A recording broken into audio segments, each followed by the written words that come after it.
Yeah, my name is Mark Wilshere. I'm a GP in Manchester, and I'm here today because we were the successful winners of the UK Business Awards Triumph over Adversity.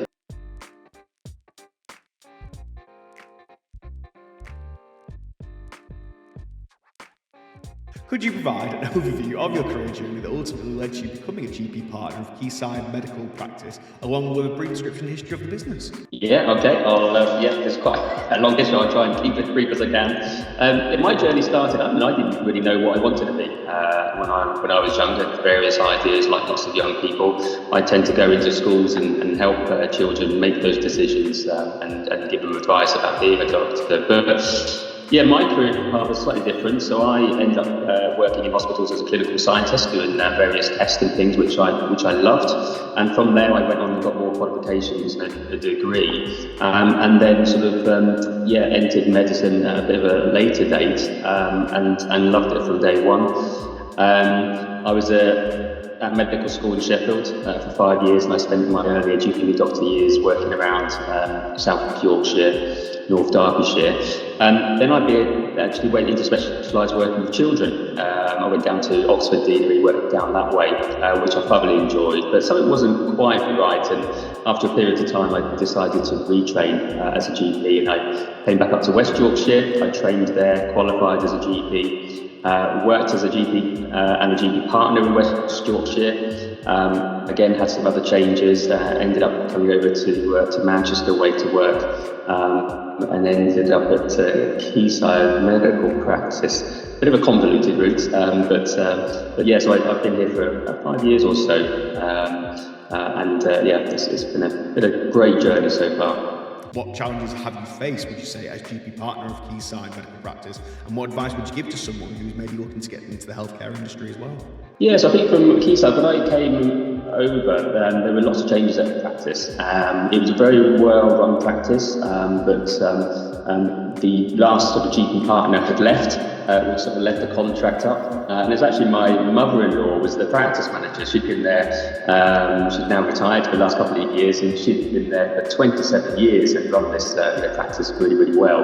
But with the last GP partner going, the contract it was up in the air because the GP has to hold it, and I was freelancing at that time, and there was a bit of pressure on me to, not directly, she never ever asked, but it was a good place, and I was ready for my next journey, and I sort of took it on, and it sort of happened from there, really. I mean, the biggest challenges, we've had, the practice was sort of an average size practice, maybe just sort of smaller than average, but yeah, 2 years ago we were approached by commissioners to take over a neighbouring practice that they were going to shut down with 72 hours notice. They were a lot bigger than us, with over 12,000 patients, and we were up under 7,000. So there were lots and lots of issues, and it's taken us 2 years really to sort of find our feet again and redo things. But it was really quite an unprecedented challenge with a practice with under 7,000 taking on an extra 12 and a bit thousand patients, with all the problems that were identified as to why they were closed down in the first place. And that's probably been the toughest job of my career, doing that, trying to improve the standards of care that, various issues that were identified. And some of it was more obvious, some of it we identified quite early on, and we were able to work hard to fix it, but some of it we didn't really sort of appreciate the depths of some of the issues. So some of it's taken a bit of time, but we've got there. We've recruited. We've got much more staff now. We've fought against all the shortages that are happening across the NHS, locally and nationally. We recently had our CQC inspection, which the previous practice failed 3 times, and we passed it with flying colours. So that was a nice event, I guess, to our sort of our journey. But I think, health is going through a really difficult challenge. I would never not recommend being in the healthcare profession. I think it's one of the most rewarding professions to be in. My patients come in and see me, and I just love chatting to them and helping them and doing what I can. And they tell me everything. We're such a privileged position in healthcare that our patients, even when they're at their most vulnerable, they trust us and they want us to help. But as you know, and everyone else knows, there are serious problems in the NHS, whether it's funding problems, staff shortages, and the rest of it. So it's not easy at the moment. Hopefully, things will get better. But we've got a lot of people moving out of the NHS and going abroad as well. So I think it's really, really challenging. But I think that I would still do it all again. And I say, I just feel very privileged to do the job that I do. What would you attribute as the main reason for your practice's success, would you say? I think it's a few things. I think fundamentally, I think the practice, the way that we sort of worked fundamentally was very organised and structured. Our workflows were in place, were very good and safe and robust. But I think, and I think from a leadership point of view, we had a good team leading, and a good practice manager who helped us, through a lot of it. I think she's got a few more grey hairs like I have over the last 2 years, and obviously Dr. Crutchley. But I think the whole team, it was such a good, close team. We worked really, really well together. Yes, the practice has grown. But apart from one retirement, we didn't actually lose a single member of our original team, despite all the problems and things we had. And that goes against me being constantly told that retention in general practice is very, very low. So I feel really, lucky that we've got such a good, close team that have stuck through it all together. And our new recruits have done really, really well. And I think that's a big part of it. We try and keep up regularly. We have such a Christmas dues. We arrange socials and some team building events. Last year we went to Crystal Maze. That was good fun. I think we're going to possibly try and do that one again. I think it's a combination of the systems that we had in place, and then just the hard work, dedication, and teamwork, and just all pulling together and doing what we could.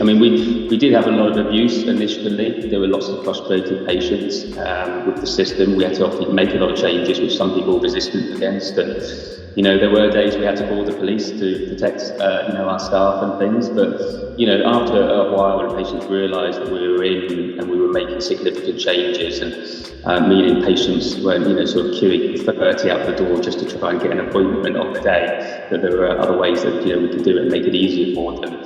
Things then did really sort of settle down and become much more enjoyable. And now we get some lovely compliments from our patients on reviews and dropping off us chocolates and biscuits and things. So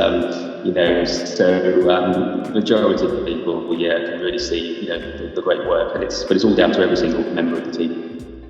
So recently you did win, obviously, the Triumph Over Adversity Award from our Small Business 2024. Since winning that award, I know it's only been a couple of months, but how has that affected your business, both internally and externally, would you say?